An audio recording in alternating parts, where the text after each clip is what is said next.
আসসালামু আলাইকুম। প্রিয় দর্শক, অন্যমঞ্চের আলাপচারিতায় আপনাদের সকলকে আমন্ত্রণ জানাচ্ছি। আজকে কোন বিষয়টা নিয়ে কথা বলবে সেটা হচ্ছে, এতক্ষণ আপনার হেডলাইন, থাম্বনেল বা ব্যানার দেখেই বুঝেছেন যে আমি লিখেছি যে 3 দেশ ছাড়া উপদেষ্টাদের আর কোথাও নিরাপদ আশ্রয় নেই। তো এই যে 3 দেশ ছাড়া বাকিদের নিরাপদ আশ্রয় নেই, এইখানে কিন্তু একটা শুভঙ্করের ফাঁকি আছে। যে ফাঁকিটা নিয়ে আসলে কথা বলবো, যে আসলে কি আছে না নেই, বাস্তবতা কি সেটা নিয়ে আপনাদের সামনে কথা বলতে এসেছি। একটু ধৈর্য ধরে শুনুন, যদি না শুনেন হয়তো বুঝতে পারবেন না পুরোপুরি যে আমি কি বলছি বা কি। এখন কথা হচ্ছে যে এই যে উপদেষ্টা পরিষদ, আমাদের বর্তমানে যে উপদেষ্টা আছে এইখানে, যে 17-18 জন, 19 জন বা 20 জন যারা আছেন, আসলে তাদের মধ্যে 2-3 জন ছাড়া বাকি উপদেষ্টা যারা আছেন তাদের কোনো সেফ এক্সিটেরও প্রয়োজন নেই, নিরাপত্তারও প্রয়োজন নেই। তো সেফ এক্সিটের প্রয়োজন আছে কাদের জানেন? ওই যে এনসিপির যে গুন্ডাগুলো আছে, যারা জ্বালাও পোড়াও ভাঙচুর ধ্বংস করছিল, ওদের সেফ এক্সিটের প্রয়োজন আছে, বাকিদের সেফ এক্সিটের প্রয়োজন নেই। আর যে 3 দেশ ছাড়া উপদেষ্টাদের কোথাও নিরাপদ নয়, সেটা কেন বললাম জানেন? সেটা বলছে এই কারণে যে পৃথিবীর যেই দেশেই তারা যাবেন যান, প্রথমত গেলে হয়তো প্রথমত 2-4 দিন 5 দিন হয়তো ঘর বাড়ি থেকে বের হওয়া একটু টাফ হয়ে যাবে, কেউ দেখলে হয়তো গালি দিবে, মামুন্তিলা গালি দিবে, কেউ হয়তো ডিম একটা মারতে পারে, এর চেয়ে বেশি কিন্তু কিছু কেউ করতে পারবে না, অন্তত ওনারা যেখানে যাবেন আর কি। আর 3টা দেশের মধ্যে যেখানে গেলে ওনাদের কেউ কিছু বলবে না, সেটা প্রথম হচ্ছে পাকিস্তান, ওখানে গেলে ওনাদের কেউ কিছু, ওনারা বাদশাহী হালে থাকবে। দ্বিতীয়, টার্কি, এরদোয়ানের দেশ, কারণ ওর পয়সাতেই কিন্তু, ওর মাধ্যমে পয়সা আসছিল বাংলাদেশে এই আন্দোলন চায়া করতে। আরেকটা হচ্ছে কাতার। কাতার হচ্ছে যে পৃথিবীর সবচেয়ে শয়তান দেশ, মানে পৃথিবীর যত গুন্ডা পান্ডা চোর বাটপা সব কাতারে যায় আশ্রয় নেয়। সবাই তিনি আশ্রয় দেন, সবাই অফিস খোলেন, ওখানে কেউ কিছু বলে না। আর আরব দেশ তো, এখানে অবশ্য যারা আছে তারা কিছু করার নাই, কারণ আরবদের লাথি গুতা খাই আবার দেশে ফিরে আসতে হবে এই জন্য। এই 3টা দেশ একদম নিরাপদ। মিডল ইস্টের অন্যান্য দেশগুলো হয়তো নিরাপদ, বাকি জানি না। তো এখন কাদের নিরাপ কাদের সেফ এক্সিটের প্রয়োজন নেই, আমি আপনাদের 16 জনের নাম বলছি। প্লিজ, যেহেতু নামগুলো সবগুলো আমার মুখস্থ নাই এবং কোন দেশের নাগরিক এটা বিশাল ব্যাপার, তাই আমি আমার মোবাইল থেকে দেখে আপনাদেরকে এক এক করে নাম বলছি। তো সেখানে প্রথম হচ্ছে যে প্রধান উপদেষ্টা ডাক্তার মোহাম্মদ ইউনুস কবি। উনি, যতটুকু জানতে পেরেছি, উনি আমেরিকার নাগরিক। তবে অনেকে বলেন যে উনি আমেরিকান নাগরিকের সাথে জাপান, ইতালি এবং ফ্রান্সেরও নাগরিক। তবে ফ্রান্সের বিষয়টা আমি কিছুটা জানি, যে ফ্রান্সের উনি নাগরিক নয় আসলে, ওনার ফ্রান্সের পার্মানেন্ট রেসিডেন্স কার্ড আছে, তার মানে এজ ইফ নাগরিকের মতোই রেসিডেন্স কার্ড আছে। তবে সেটা কোন দেশের পাসপোর্টের উপরে সেটা জানি না, তবে আছে এতটুকু জানি। এরপর হচ্ছে আমাদের পরিবেশ উপদেষ্টা সৈয়দ রেজওয়ানা হাসান, ব্রিটিশ নাগরিক। 3 নম্বর হচ্ছে প্রধান উপদেষ্টার আন্তর্জাতিক বিষয়ক বিশেষ দূত লুৎফুস সিদ্দিকী, সুইস নাগরিক। 4 নম্বর জাতীয় নিরাপত্তা উপদেষ্টা খলিলুর রহমান, মার্কিন নাগরিক। 5 নম্বর আনিসুজ্জামান চৌধুরী, প্রধান উপদেষ্টার বিশেষ সহকারী, প্রতিমন্ত্রী মর্যাদার, অর্থ মন্ত্রণালয়, অস্ট্রেলিয়ান নাগরিক, অস্ট্রেলীয়। 6 নম্বর সুফিউর রহমান, প্রধান উপদেষ্টার বিশেষ সহকারী, প্রতিমন্ত্রী মর্যাদার, পররাষ্ট্র মন্ত্রণালয়, সুইস নাগরিক। 7 নম্বর মইনুল উদ্দিন সেতু মন্ত্রণালয়ে আছেন, মার্কিন নাগরিক। 8 নম্বর ফয়েজ আহমেদ তাইয়েব, উনি টেলিযোগাযোগ মন্ত্রণালয়ে আছেন, ডাচ নাগরিক। আশিক চৌধুরী, প্রতিমন্ত্রী বিনিয়োগ উন্নয়ন, যাকে আবার আমরা এই ফিডার বেবি বলি, উনিও ব্রিটিশ নাগরিক। আলী রিয়াজ, সবাই চিনেন, বেটা বাটপার, মার্কিন নাগরিক। তারপর আছে বদিল আলম মজুমদার, সংস্কার কমিশন, মার্কিন নাগরিক। কামাল আহমেদ, গণমাধ্যম ও সংস্কার কমিশন, উনি ব্রিটিশ নাগরিক। মোস্তফা হোসেন খান, দুর্নীতি দমন কমিশন, ব্রিটিশ নাগরিক। মনির হায়দার, প্রধান উপদেষ্টার বিশেষ সহকারী, মার্কিন নাগরিক। এবং 15 নম্বর হচ্ছেন যে মুশফিক ফজল আনসারি, সিনিয়র সচিব মর্যাদার, বাংলাদেশের মেক্সিকোর রাষ্ট্রদূত, উনি হচ্ছেন যে মার্কিন নাগরিক। এবং সাজিব এম খায়রুল ইসলাম, প্রধান উপদেষ্টার ব্যক্তিগত যুগ্ম সচিব মর্যাদার, মার্কিন নাগরিক। এনারা, এই 16 জনের নাম আমি আপনাদেরকে বললাম। এর বাইরে আর যারা আছে তাদের সবার সম্ভবত বাংলাদেশি পাসপোর্ট আছে, আসিফ নজরুল স্যার, অমুক তমুক, আরো অনেক আছে। আর এনসিপি তো সবগুলারই বাংলাদেশি পাসপোর্টধারী। তাহলে এখন কত হচ্ছে, যেই 16 জনের নাম বললাম, ওনারা সেফ এক্সিট কার কাছ থেকে চাইবেন এবং কেন চাইবেন? সর্বপ্রথম কথা, আমার প্রশ্নটা প্লিজ একটু শুনেন, যে কার কাছে চাইবে। এখন আজকের জনকণ্ঠে একটা নিউজ যে 5 জন উপদেষ্টা শেখ হাসিনার কাছে সেফ এক্সিট চেয়েছেন, জনকণ্ঠ নিউজ করেছে। তো নিউজের সবাই কাট কপিটা দিয়েছেন, বাকি অংশ দেননি। সেখানে একটা পরিষ্কার লেখা আছে যে এই যে আমার মতন যারা আওয়ামী লীগ সমর্থক বা এরা এরা বলা বলি করতেছে 5 জন শেখ হাসিনার কাছে, মনে হয় যেন আমাদের মাননীয় প্রধানমন্ত্রী এনাদেরকে বলেছেন এই বুদ্ধিজীবীদেরকে যে অমুক অমুক অমুক আমার কাছে সেফ এক্সিট চাচ্ছে।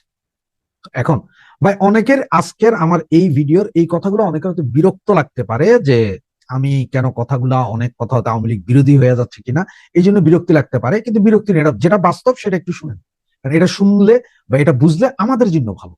অন্তত আর যা হোক, আওয়ামী লীগ যারা সমর্থন করে, যারা মনে করেন যে শেখ হাসিনাই আমাদের নেত্রী, ওনার পর আর কেউ নেই, তারাই শুনেন, ভালো হবে। বা শেখ হাসিনা কি কাউকে বলেছেন ফোন করে? ওই যে ইয়েতে আছে না, হোয়াটসঅ্যাপ গ্রুপ, টেলিগ্রাম গ্রুপ, অনেক গ্রুপেই তো আমাদের নেত্রী ফোন দেন। উনি কি বলেছেন যে 5 উপদেষ্টা আমার কাছে সেফ এক্সিট চাইছেন? না, কেউ চাননি। বরঞ্চ কিছু কিছু ছেলে পেলেদেরকে, ওই যে আয়না যাদের সাথে আমাদের নেত্রীর কথা হয়, তারা ক্ষমা চাচ্ছেন যে আমরা ভুল করেছি এসে। এটা ঠিক আছে, বাস্তব।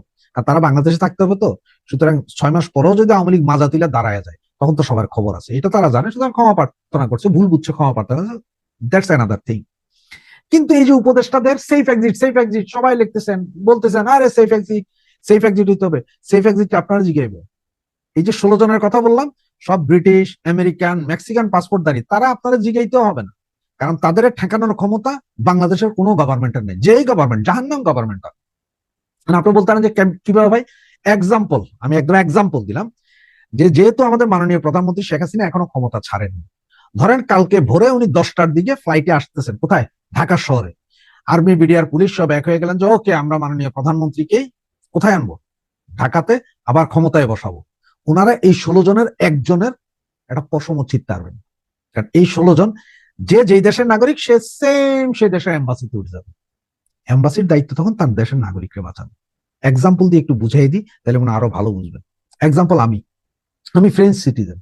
আমাকে যদি বাংলাদেশে ধরা হয় বা ধরার হয়, আমি তখন ফ্রেঞ্চ এম্বাসির কাছে বলবো যে আমি তোমার দেশের নাগরিক, সুতরাং আমাকে এরা বাধাগ্রস্ত করছে, এই কি করবা? আমার ফ্রেঞ্চ দেশের এম্বাসি যে তখন বলবে যে না, ওকে ছেড়ে দাও, তোমাদের যদি কোনো কনভিকশন থাকে ওটা বলো, আমরা আমার দেশের আইনে বিচার করবো, এটা রুল। এখন আপনারা মনে ধরো ভাই এটা কি বললেন, এটা কি মস্কারির কথা বললেন? এই রুলটা কি এইবার আপনারা বুঝাই। এখন দেখেন, আপনাদের মনে আছে যে 2016 সালে ফ্রান্সে একটা ব্যাপক ম্যাসাকার হয়েছিল, এক মুসলিম সন্ত্রাসী, উনি ফ্রান্সে একটা নাইট ক্লাবে গুলি চালাইয়া 160 জনকে হত্যা করেছিল। আব্দুস সালাম আবেদ, আব্দুস সালাম আল আবেদ। সে অরিজিনালি ফ্রেঞ্চ সিটিজেন, সে দ্বিতীয় সিটিজেনশিপ ছিল তার বেলজিয়ামের, এবং তিনি অরিজিনাল মরক্কো বা আলজেরিয়ান, মানে তার পূর্বপুরুষ সেই দেশের তো ছিল। সেই হত্যাকাণ্ড ঘটিয়ে চলে গেছে, তারে 1 মাস পরে সিরিয়াতে আটকাইছে কারা? আমেরিকান সোলজাররা আটকাইলো। সুতরাং আটকানোর পর তার কাছে বেলজিয়ামের পাসপোর্ট পেয়ে বেলজিয়াম পাঠাই দিছে। তখন ফ্রেঞ্চ গভর্নমেন্ট বলছেন না, এই কাম তো আপনারা করতে পারবেন না, এই লোক আমার কাছে ফেরত দেন, এখন আমার দেশের আইনে বিচার হবে। তখন বেলজিয়াম বললো যে না, আমার এখান দিয়ে তো অবৈধভাবে সে কিছু করে গেছে, সুতরাং না। তখন ফ্রেঞ্চ গভর্নমেন্ট না, ফার্স্ট ন্যাশনালিটি ফ্রান্স, তাকে এখানে পাঠান, এইখানেই আমরা বিচার করবো, এবং ফ্রান্সে বিচার হচ্ছে, জেলে আছে। এটা হচ্ছে বাস্তব সত্য কথা যে ইউরোপ, আমেরিকা। এইটাও বাদ দেন, বুঝলেন না। দ্বিতীয় আরেকটা প্রমাণ দিই আপনাদের। 2022 বা 23 সালে এক আমেরিকান নাগরিককে বাংলাদেশে আটক করা হয়েছিল, যিনি কিনা আপনার যে জো বাইডেনের সহকারী বন্ধু, বিশাল হেডাম জাহাজের কচ্ছপ বলে বাংলাদেশে আপনার গেছিল, বিএনপির সাথে আপনার সাংবাদিক সম্মেলন অনেক কিছু করছিল। এরপরে কি হলো, ওনারা ধইরা, আওয়ামী লীগ সরকার তখন ক্ষমতায়, ধইরা কোথায় নিয়ে গেল? জেলে নিয়ে গেল। 3 দিনের দিন ওনাকে হুইল চেয়ারে বসাইয়া বিমানে করে ডিপুট করতে পারছেন। চলে আসছে কোথায়? আমেরিকায়। এখন আমেরিকায় কেউ কি খোঁজ নিয়ে দেখছেন ওখানে বিচার হয়েছে না হয়েছে? এটা কেউ খোঁজ জানেন না। তাইলে এবার বুঝেন, তাহলে এই 16 জনকে আপনি যখনই ধরতে যাবেন তখনই এম্বাসি গুলো মাথা কামাবে। আর আমরা যেহেতু বলি যে ডিপ স্টেট বলি না, যে আমেরিকার 16 জনটা আগে বাঁচাবে রে ভাই। ওই বাকি যে লাউয়া ফাউয়া সার্জিস মার্জিস কার্জিস আছে, ওদের বাঁচাবে না, কিন্তু এই 16টাকে তো বাঁচায় ফেলাবে, কারণ এদের কারণেই তো না। সুতরাং এরা কারো কাছে সেফ এক্সিট চায় নাই বা চাইব না। তবে এরা সেফ এক্সিট, এরা অন্য কিছু চাইছে আমার যেটা মনে। ওরা কিছু জানে, সেফ বিজনেস, সেফ প্রপার্টি। তার কারণ হচ্ছে যে এই যে গ্রামীণ ব্যাংক সহ অনেক কিছু আছে না, বা অনেকের অনেক ব্যবসা বাণিজ্য, ঘর বাড়ি দুয়ার আছে না, আত্মীয় স্বজন আছে না, এরা হয়তো এটা বলতে পারেন যে ভাই আমরা চলে গেল যাতে আমাদের এগুলো সঠিকভাবে থাকে, এই ব্যাপারে ব্যবস্থা নিতে। এই ব্যাপারে ব্যবস্থা নেওয়ার জন্য কার কাছে বলবেন ওনারা? এই ব্যাপারে ব্যবস্থা নেওয়ার জন্য ওনারা বলবেন যেই সরকার আসবেন। কোথায় আসবেন? ক্ষমতায় আসবেন। এখন আপনার একটা কথা বলি, আপনার যেই সরকার ক্ষমতায় আসবেন, এখন ওনারা সবাই জানে যে ওনারা নির্বাচন যেন তেন ভাবে একটা নির্বাচন দিয়ে হইলো, যদি বিএনপির সাথে যদি ধ্যান দরবার ঠিক হয় তাহলে বিএনপির ক্ষমতা দিয়ে চলে যাবে। আওয়ামী লীগের তো ক্ষমতা দিবে না। বা আওয়ামী লীগ যদি ক্ষমতা পায়ও, আওয়ামী লীগের ধরেন দিল, তাহলে আওয়ামী লীগের সাথে নেগোসিয়েশন হয়ে যেতে পারে। একদম যে হবে না এটার কোনো গ্যারান্টি আপনি আমি কেউ দিতে পারবো না। আপনার 2008 সালের নির্বাচন মনে আছে তো? 2008 সালের নির্বাচন সমস্ত কিছু বৈধ ছিল। সেনাবাহিনী চাইতে পারে যে সেফ জোন, যা আমরা যা করেছি বা যা করছি এগুলার জন্য প্লিজ আপনারা আমাদেরকে দোষারোপ করেন না, এটা আমরা ওই সময় করেছি, এটার জন্য ক্ষমা প্রার্থনা সেনাবাহিনী করতে পারে।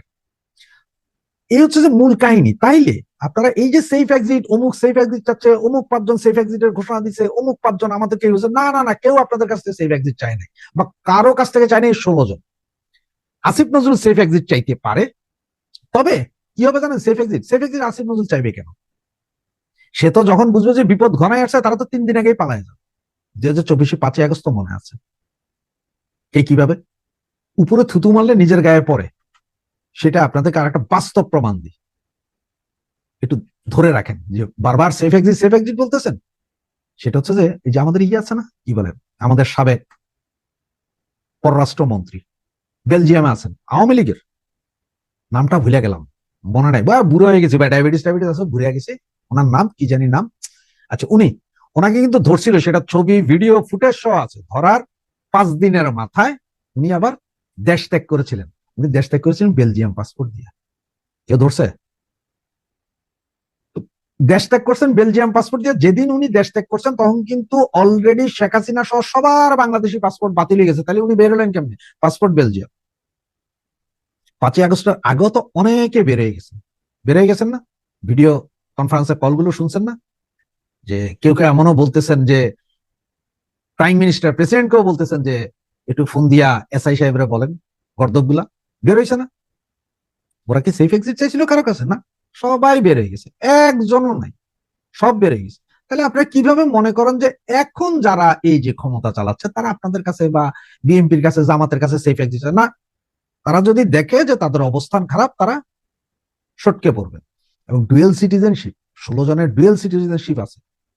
এই ডুয়েল সিটিজেনশিপ যাদের আছে, তাদের এটা থাকা অবৈধ কিছু নাই, থাকতেই পারে, শুধু তাদের নিরাপত্তার তো জায়গাই আছে, সেফ এক্সিটের জায়গা তাদের আছে। যাদের সিটিজেনশিপ বাংলাদেশি, অন্য কোনো দেশের নাই, তাদের জন্যই বিপদ আছে।